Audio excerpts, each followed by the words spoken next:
So this week we'd love you to send us your best overseas signings in rugby. People like Rowan Pienaar at Ulster, Rocky Elsom at Leinster. In Wales we've had Xavier Rush at the Blues. We've had Tommy Bowe and the one and only Jerry Collins at the Ospreys. You've got C. Heffler on Rugby 08. Send us your favourite, the best overseas signings in rugby, and we'll read them out next week. So, Super Rugby Ultra Red this week went into its second week. We saw the Blues continue their Bowden bounce by beating the Chiefs, and we saw the Crusaders do what they do in their first game of the tournament by just being excellent, just effortlessly brilliant, scoring in the first minute one of the best tries we'll see in a normal year, never mind this year.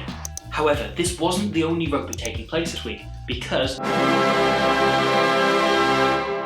the Russian league got up and ready to go again. So this is a league stacked with international stars that played in the World Cup. So just this week we saw the Arrows put in a huge win, inspired by 2 tries from Johan Tromp, the Namibia winger and fullback, who had a great World Cup. And this weekend they'll play Kranjcar, who are one of the 3 real title contenders, who are led by Russia's really underrated second row, Bogdan Fedeko, and have, of course, in their ranks the 114 caps of Yuri Kushnarov. Those 2 other title contenders are Ensai, whose star players are pretty much just men Irish fans will remember, Denis Bukovic, who scored a great try against him in 2011, and then Ramil Gaisin, who had a phenomenal and really, really annoying game against Ireland in the World Cup last year. And then we have the Moscow Saracens, who are so stacked with national team players you begin to want to Google whether there's a salary cap in that league. We're talking the likes of Taye Gajev, Russia's real standout player during the World Cup. We're talking Germain Davida, the Sevens flyer who's since come over and been brilliant in 15. Kirill Golnitsky, who's got the first try of last year's World Cup. Dmitry Perov, the Russian scrum half, who was fantastic. It's stacked with Russia players, and it's a really exciting league to tune into. That's all being live streamed on their YouTube channel this week going forward. So one other thing did happen this weekend.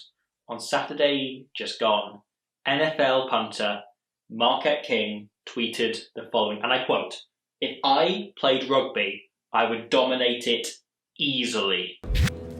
What did you say?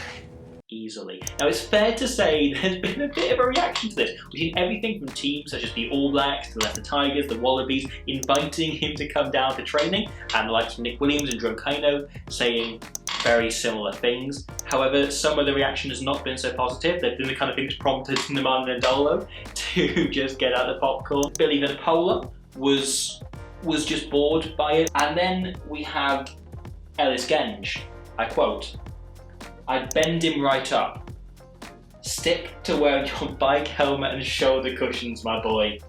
Ellis Genge remains the king of the world. You got a lot of sausages saying things that just come to their head. What are they on about? Staying in the US of the A, there's been quite a lot going on over there, including a few major signings to Major League Rugby, including former England captain Chris Robshaw. So, in order to catch up on all that's going on in the America, I decided to speak to the one and only USA captain, Blaine Scully.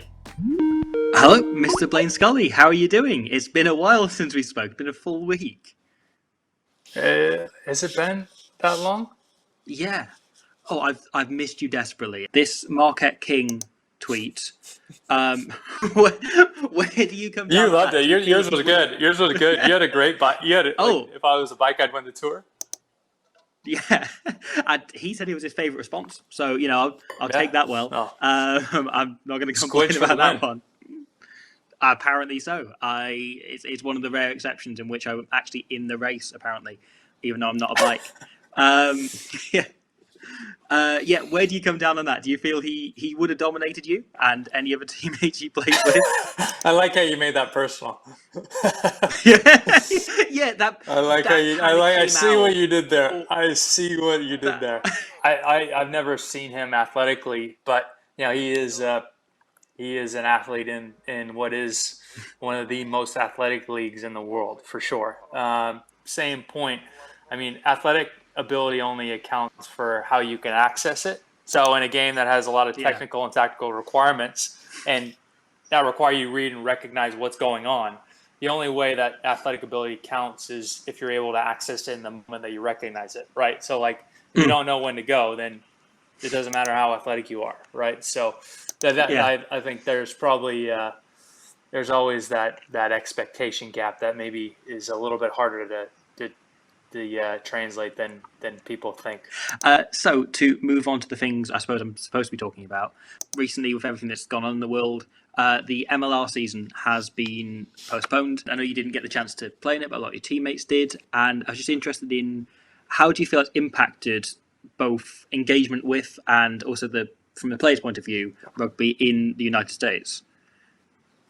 It's a hugely important part of, I guess, us becoming a rugby country, right? Having a strong domestic competition is hugely important to your ecosystem and your pathway structure in order to have success at the international level. So, having some sort of pinnacle professional competition that allows our domestic players to play at the highest level, and kind of crowning pathway work that we have underneath that, which is still very, very important for us. College, high school, youth rugby, sort of integrating that whole model with the MLR to then hopefully have a really successful international team is kind of the nuts and bolts of being a sustainable rugby country, right? Where you're producing talent not as a one-off, but on a regular basis.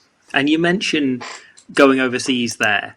A thing we've had on the show this week is that topic of best overseas signings. And you've come in from the other end of that, of being someone who's gone to two clubs, one in England, one in Wales, and had a really fantastic impact and become a proper fan favourite.